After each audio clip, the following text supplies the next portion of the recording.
আল্লাহর হাবিবের উপর দরুদ শরীফ পড়ার কারণে 10টি গুনাহ তার আমলনামা থেকে কেটে দেওয়া হবে। উচ্চ আওয়াজ দিয়ে বলি সুবহানাল্লাহ। আর 10টি মর্যাদা আল্লাহ রাব্বুল আলামিন তার বৃদ্ধি করে দিবেন। উচ্চ আওয়াজ দিয়ে বলি সুবহানাল্লাহ। দরুদ শরীফের কেমন মর্যাদা আপনারা তো বুঝেন নাই। দরুদ শরীফ পড়লে এই দরুদ শরীফ আপনাকে কাল কিয়ামতের দিন নাজাতের ব্যবস্থা করে দিবে। শুধু তাই নয়, দুনিয়ার জমিনের মধ্যে আপনি যদি কঠিন মুসিবতের মধ্যে পড়েন, কঠিন আযাবের সম্মুখীন হন, তখন যদি আপনার জীবনের মধ্যে যদি আল্লাহর হাবিবের দরুদ শরীফ পড়ার আদত যদি করে ফেলতে পারেন, কঠিন মুসিবতের সময় আপনাকে ওই দরুদ শরীফ কঠিন মুসিবত থেকে রক্ষা করবেন। উচ্চ আওয়াজ দিয়ে বলি সুবহানাল্লাহ। আমি অল্প সময়ের মধ্যে একটা কাহিনী বলি, একটি ওয়াকিয়া আপনাদের সম্মুখে উপস্থাপন করতেছি। একজন ব্যক্তি হজ করতে গিয়েছেন, একজন যুবক। আল্লামা শিবলি রহমতুল্লাহ আলাইহি এই ঘটনা তিনি বলেছেন, নকল করেছেন। তিনি বলতেছেন, যখন হজ করতে যায় মানুষেরা, আল্লাহর ঘরের মধ্যে জিয়ারত করতে যায়, আল্লাহর ঘর তওয়াফ করে, তখন একটা নির্দিষ্ট কি আছে, একটা নির্দিষ্ট দোয়া আছে, তালবিয়া আছে। আল্লাহু আকবার, আল্লাহু আকবার, লা শারীকা লাহু ইল্লাল্লাহ, আল্লাহু আকবার, লাব্বাইক লা শারীকা লাকা লাব্বাইক ইন্নাল হামদা। এভাবে এই দোয়াটা কি করা হয়, তওয়াফ করার সময় পড়তে হয়। ওই সময়ের মধ্যে আল্লামা শিবলি বলতেছেন, একজন যুবক তিনি এই দোয়া না পড়ে তিনি শুধু পড়তেছেন আল্লাহুম্মা সাল্লি ওয়া সাল্লিম ওয়া বারিক আলাই। শিবলি রহমতুল্লাহ আলাইহি অনেকক্ষণ পর্যন্ত পর্যবেক্ষণ করলেন, দেখলেন ওই যুবক বারবার এই দোয়া, এই দরুদ শরীফ পড়তেছেন। তখন শিবলি রহমতুল্লাহ আলাইহি ওই যুবকের হাত ধরলেন, বলতেছেন, বাবা তুমি কি এই তাওয়াব করতেছো, তাওয়াবের যেই দোয়া আছে সেই দোয়া কি তুমি জানো না? তখন তিনি বলতেছেন, হুজুর আমি জানি। তখন শিবলি রহমতুল্লাহ আলাইহি বলতেছেন, তুমি দোয়া জানা সত্ত্বেও তুমি কেন তাওয়াব করতেছো? তখন কেন তুমি আল্লাহুম্মা সাল্লি ওয়া সাল্লিম ওয়া বারিক আলাই দরুদ শরীফ কেন পড়তেছো? তখন ওই যুবক বলতেছেন, হুজুর আমি দরুদ শরীফকে আমার অন্তরের সাথে ফিট করে ফেলেছি। দরুদ শরীফ না পড়লে আমার ভালো লাগে না, দরুদ শরীফ না পড়লে আমার অস্থিরতা বেড়ে যায়। তখন আল্লামা শিবলি রহমতুল্লাহ আলাইহি বলতেছেন, কারণ কি, কেন তুমি দরুদ শরীফকে এত মহব্বত করো? তখন ওই যুবক বলতেছেন, তাহলে হুজুর আমি আপনাকে বলি, আমি যখন হজের মধ্যে আসতেছি ওই সময়ের মধ্যে আমার বৃদ্ধ বাবাকে নিয়ে একটা কাফেলা নিয়ে আমরা রওনা দিলাম। কিসের জন্য? হজ করার জন্য। এখন সময়ের মধ্যে না, আমরা প্লেনের মধ্যে করে কয়েক ঘন্টার ব্যবধানে আমরা আল্লাহর ঘর জিয়ারতের, আল্লাহ রসুলের দেশের মধ্যে পৌঁছতে পারতেছি। তখনকার সময়ের মধ্যে এমন যোগাযোগ ব্যবস্থা ভালো ছিল না, তারা হেঁটে হেঁটে কিংবা জাহাজের মাধ্যমে কিংবা বিভিন্ন কাফেলা নিয়ে তারা কি করতেন, হজের মধ্যে যেতেন। ওই যুবক বলতেছেন, যখন আমার বাবাকে নিয়ে এমন কাফেলাকে নিয়ে যখন মক্কার উদ্দেশ্যে যখন রওনা হলাম, প্রতিমধ্যে যখন বাগদাদের মধ্যে আসলাম, বাগদাদের মধ্যে আসার পর দেখতে পেলাম আমার বাবা হঠাৎ করে অসুস্থ হয়ে গেল। আমার বাবা যখন অসুস্থ হয়ে গেল, আমি চেষ্টা করলাম আমার বাবাকে ভালো করার জন্য, সেবা করলাম আমার বাবার। দেখতেছি আমার বাবাকে যত ট্রিটমেন্ট করি না কেন, আমার বাবা অসুস্থতা থেকে ভালো হচ্ছে না। দিন দিন আমার বাবা আরও বেশি অসুস্থতা বৃদ্ধি পেল। এমন সময়ের মধ্যে অনেকক্ষণ পর্যন্ত কাফেলা আমাদের সাথে ছিল। পরিশেষে কাফেলা আমাদেরকে ছেড়ে তারা চলে গেল, মক্কার উদ্দেশ্যে রওনা হয়ে গেল। আমার বাবা আর আমি মরুভূমির মধ্যে বসে রইলাম। হঠাৎ করে আমার বাবার অসুস্থতা বৃদ্ধি পাওয়ার কারণে আমার বাবা বাগদাদের জমিনের মধ্যে ইন্তেকাল করলো। আমার বাবার জান চলে গেল, আমার বাবা ইন্তেকাল করলো। দেখলাম আমার বাবা আমার বাবার শরীর থেকে রূহ চলে গেল, সাথে সাথে আমার বাবার চেহারা বিলীন হয়ে গেল। শুকরের চেহারার আকৃতি ধারণ করলো, চেহারা মলিন হয়ে গেল।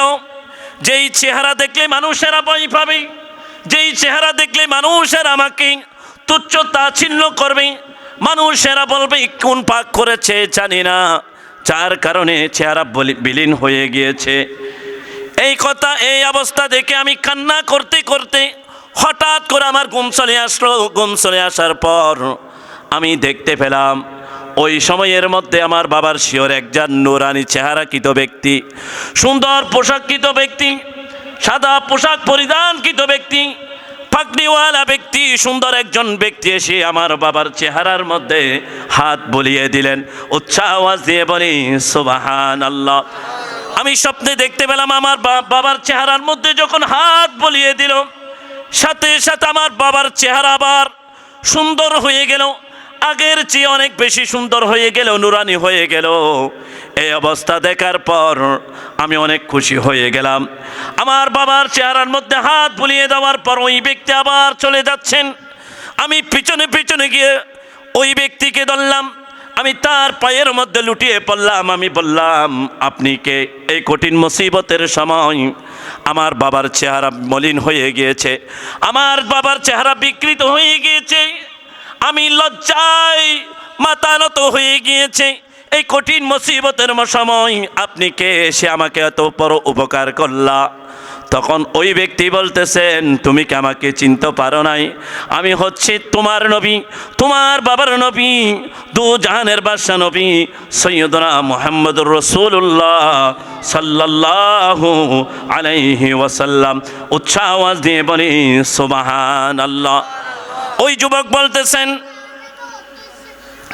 আপনি কিভাবে জানতে পারলেন আমার বাবা বাগদাদের জমিনের মধ্যে ইন্তেকাল করেছেন আর আমার বাবার চেহারা মলিন হয়ে গিয়েছে, বিকৃত হয়ে গিয়েছে, সেটা আপনি কিভাবে জানতে পারলেন?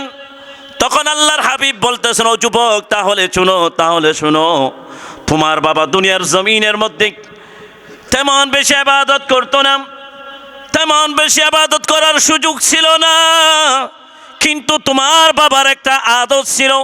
তোমার বাবা যখন ঘুমাতে যেতেন, যখন ঘুমানোর সময় বাড়ির সবাই যখন ঘুমিয়ে যেত,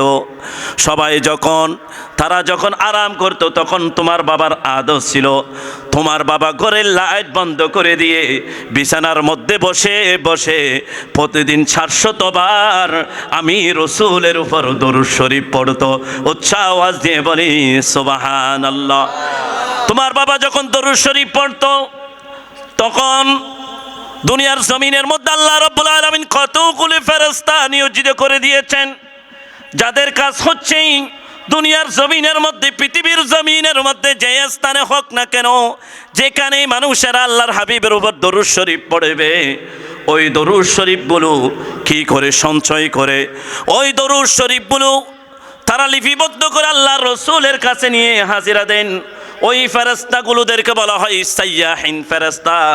তাদের দায়িত্ব হচ্ছে আল্লাহ রসুলের উপর দরুদ শরীফ পড়লে দরুদ শরীফ সংগ্রহ করা। উচ্চ আওয়াজ দিয়ে বলি সুবহানাল্লাহ। আল্লাহর হাবিব বলতেছেন, তোমার বাবা দরুদ শরীফ পড়তো, ওই দরুদ শরীফ প্রতিদিন নিয়ে আমাকে গিয়ে কি করতো, এগুলো বলতো, অমুকের ছেলে অমুক স্থানের ব্যক্তি তিনি কি করেছেন, ইয়া রাসূলুল্লাহ আপনার উপর দরুদ শরীফ পড়েছেন। উচ্চ আওয়াজ দিয়ে বলি সুবহানাল্লাহ। প্রতিদিন তোমার বাবার এই দরুদ শরীফগুলো বলতো। আজকে দেখতেছি প্রত্যেকের দরুদ শরীফের হাদিরা দেওয়া হচ্ছে, কিন্তু তোমার বাবা দরুদ শরীফ পড়েছে সেটা দেওয়া হচ্ছে না।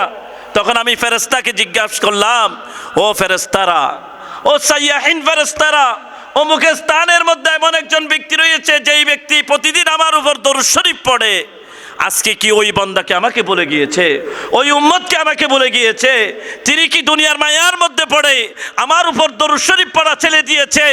তখন ফেরেশতা বলতেছেন, ইয়া রাসূলুল্লাহ, ইয়া হাবিবাল্লাহ, ওই ব্যক্তি আপনার উপর দরুদ শরীফ পড়া বলে যায় নাই।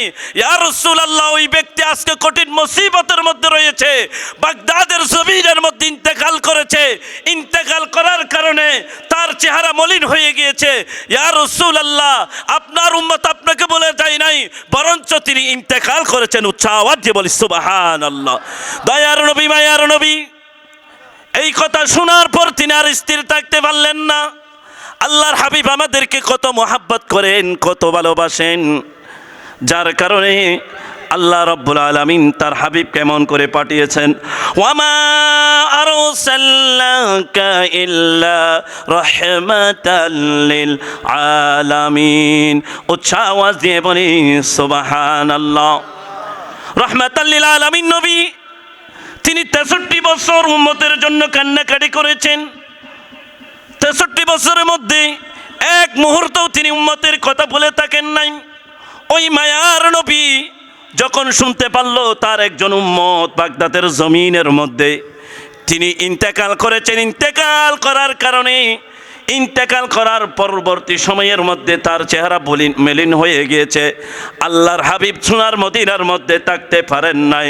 তিনি সাথে সাথে তার উম্মতকে বাঁচানোর জন্য, তার উম্মতকে ওই মুসিবত থেকে দূর করার জন্য, ওই মুসিবত থেকে তিনি রক্ষা করার জন্য মদিনা শরীফ থেকে বাগদাদের জমিনের মধ্যে চলে এসেছেন।